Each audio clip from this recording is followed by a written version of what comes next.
wasezulwini uyena yedwa okwazi ukuqaqulula izinto. Hallelujah. Thina singaplana ngendlela singaplana ngayo. Kodwa only God okwazi ukudecide. Hallelujah. Uyena yedwa uNkulunkulu okwazi ukuthina singaplana. Uplane ukuthi ngonyaka ozayo ngobe ngishada. Uplane ukuthi ngonyaka ozayo ngobe ngithenga umuzi. Kodwa uNkulunkulu wasezulwini uma engayifakanga ithiki. Uma engayi-approvile leyo nto yakho ayikho. Hallelujah. Kuningi la thina abazalwane sizoqonda khona ukuthi ngoba abazalwane ngisho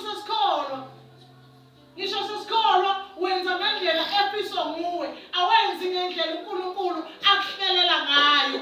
Uya kuye uthi Nkosi uma wena uvumile intando yakho mayenziwe. Hallelujah. Sivele sihlele kuthi uma singaphumeleli kube ngazathi khona okuloyile kanti akekho umuntu okuloyile.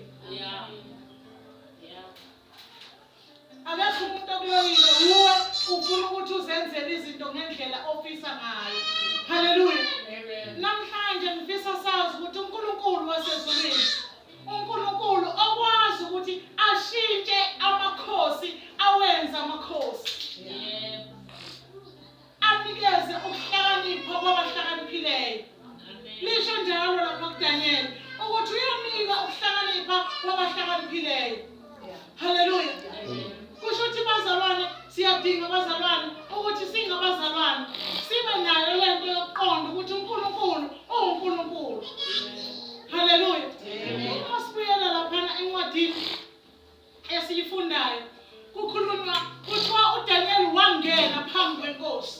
Uma engena uDaniel phambi kwenkosi, ngiyakholwa ukuthi uNebukadnezar wayenakho naye ukuthi acabanga ukuthi uzothini lona.